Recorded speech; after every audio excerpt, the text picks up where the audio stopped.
Chers paroissiens, chères paroissiennes de Magog, bon dimanche.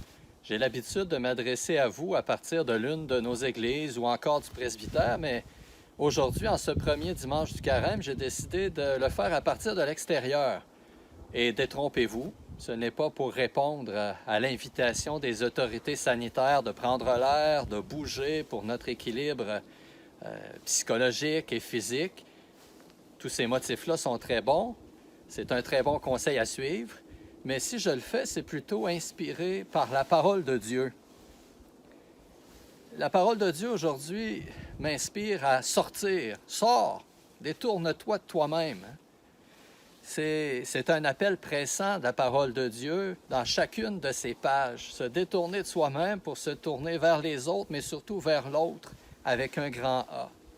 Et si le mot quarantaine est maintenant chargé d'une connotation plutôt négative, une connotation restrictive, eh bien, dans la parole de Dieu, elle a plutôt un sens positif, un sens lié à la sortie, justement, à l'éloignement du quotidien. Oui, le carême, c'est une forme de quarantaine. 40 jours où nous nous donnons un rythme intérieur et extérieur adapté. Et pour nous, le mot quarantaine n'est pas lié à l'immobilité, mais bien au contraire, au mouvement. Et c'est ce que nous montre la parole de Dieu en ce premier dimanche du carême. Dans la première lecture est présent le thème de l'alliance.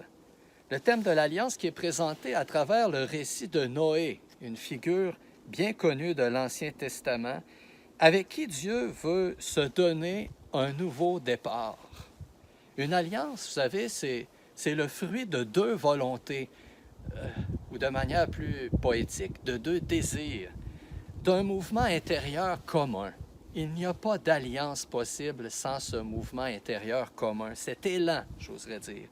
L'alliance surgit du mouvement, du désir. Elle initie aussi une multitude de mouvements en leur donnant un horizon commun. Le psaume 24, qui nous est donné à méditer en ce dimanche, est une prière adressée à Dieu pour connaître ses chemins, ses voies. À quoi bon demander son chemin à quelqu'un si ce n'est pas pour se mettre en route, pour aller quelque part? Encore une fois, ce quelque part où nous voulons aller est ancré dans un désir intérieur. À quoi bon s'informer de la route si nous n'avons pas le désir de voyager, de bouger, d'être en mouvement? Dans sa première lettre, Saint Pierre rappelle que le Christ est parti proclamer son message aux esprits qui étaient en captivité. Et cette libération, nous dit Saint Pierre, il l'offre, il l'accorde par l'alliance nouvelle du baptême qui fait de nous des enfants bien-aimés du Père. Nous sommes des enfants de Dieu, mais nous n'avons jamais fini de le devenir. Ça aussi, c'est rempli de mouvement, rempli d'élan, de cet élan de Dieu qui vient vers nous pour faire ses enfants bien-aimés et de ce mouvement de nous vers lui en réponse à son amour. Rien de statique. Jésus nous donne l'exemple dans l'Évangile de ce dimanche. Après son baptême, il part au désert. C'est un mouvement risqué rempli de ces défis qui l'attendent. C'est un temps d'épreuve, mais c'est aussi une occasion de se montrer totalement libre. Autant d'épreuves qui sont des occasions d'être libre. Clarifier ses désirs. C'est ça, aller au désert. Et après cette expérience, un nouvel élan le pousse à partir proclamer la bonne nouvelle, le message de l'Évangile. Frères et sœurs, une fois de plus, en ce carême, Dieu nous invite à nous laisser saisir par l'élan de l'Esprit Saint.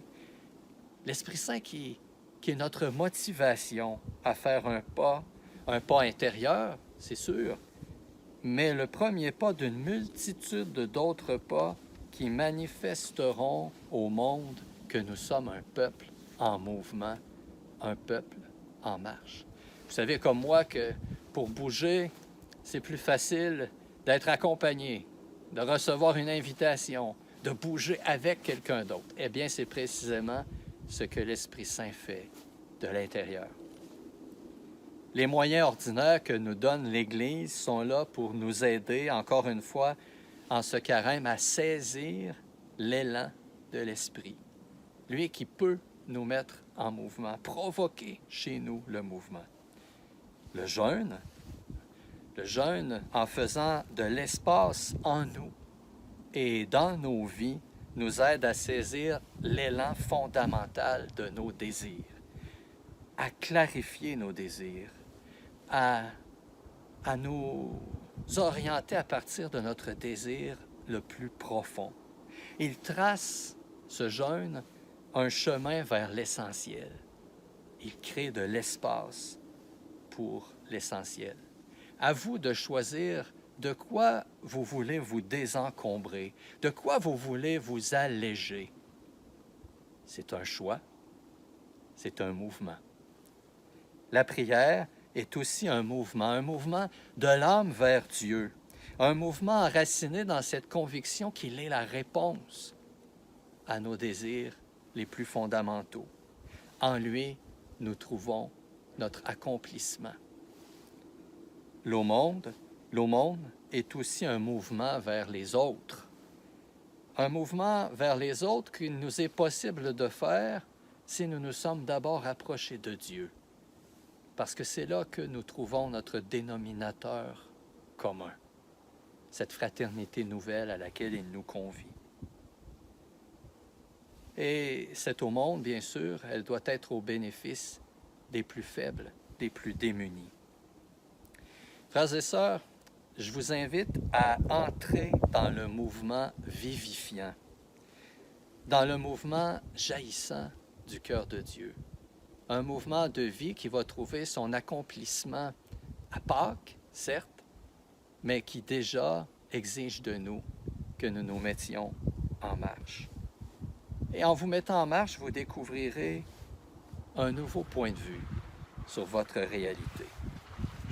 Sur ce, je vous souhaite une bonne quarantaine et je demande au Seigneur de faire descendre sur vous et sur vos familles sa bénédiction, lui qui est Père, Fils et Saint-Esprit. Amen.